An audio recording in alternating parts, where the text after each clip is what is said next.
I've got to make a video. Suit up! Now I can't even see the camera.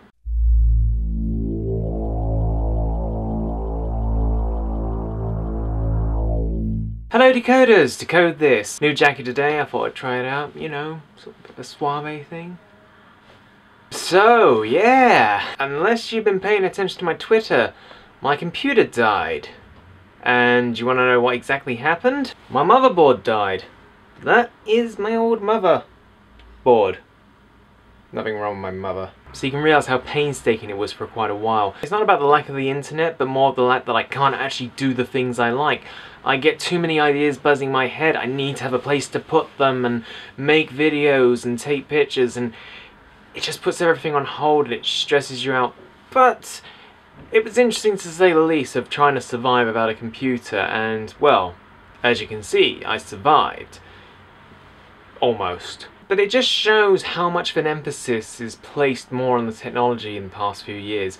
I can remember being back in the 90s where the computer was just an accessory to items. Everything was all handwritten. Things such as Tumblr, the Nyan Cat and the Llama song weren't even considered there. It was all about things such as Power Rangers and Thunderbirds and Where's Wally? Not to mention people were using film cameras on a regular basis. That's exactly it, how time has changed and different things become our priorities, how we use certain things, how items have evolved and how we have evolved ourselves. The one thing that's bugged me for the past 5 years is the emphasis on age. More so the factor about people getting paranoid about, turning 30, 40, 50, whatnot. But more especially around the age of 30. Why is it that when people turn 21, they fear the factor of becoming 30. Obviously we can look at things such as the media where they place their influence, but what is it about being 30 that we fear? There isn't really anything to say about it. I mean, effectively, between 21 and 30, they miss out on the big milestone, which is 25, which is the quarter of the century feel. And people forget about that factor. They just see all the years between 21 and 30 as being getting old.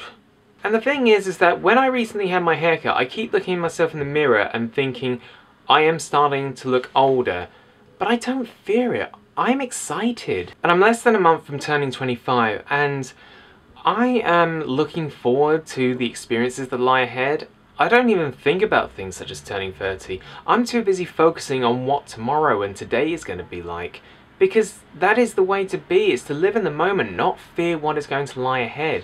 If we spend too much time fearing about what lies ahead, how are we going to get things done? I think I can deduce it to one thing, that people see 30 as being past their prime, that you go up and then when you hit 30 everything drops down again.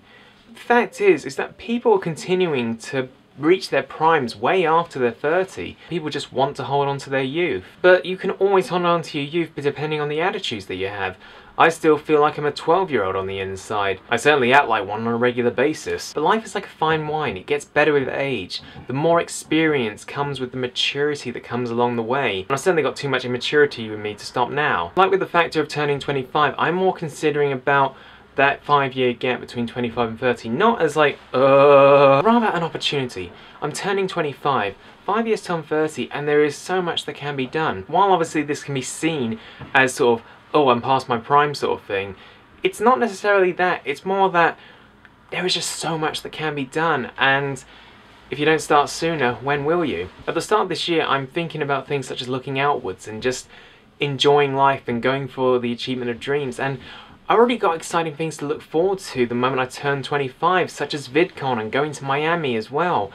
It's just there's so much happening and I'm just so excited that I can't contain it. And why should I stop at these events or even when I turn 30? And the best examples of this are the likes of the Vlogbrothers and Wheezy Waiter.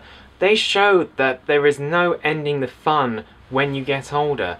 And if there's one message that we have to say is, don't fear getting older, because there are some of the best years of your life ahead. It's not about what you can do so quickly. You have the rest of your life to look forward to. And that's the message I'm trying to get across. Don't fear growing up, because what is age? It's just a number. What about you decoders? What do you think about things such as age and growing up? Do you fear growing up? Is there a certain point you're fearing? What is it about reaching the age of 30 that you fear the most? And do you consider yourself at your prime yet, or do you still feel that you're getting there? We all have something to fear, but the one thing we never admit having is fearing how old we are. Embrace the fear and enjoy what today brings, as well as tomorrow. Not to mention,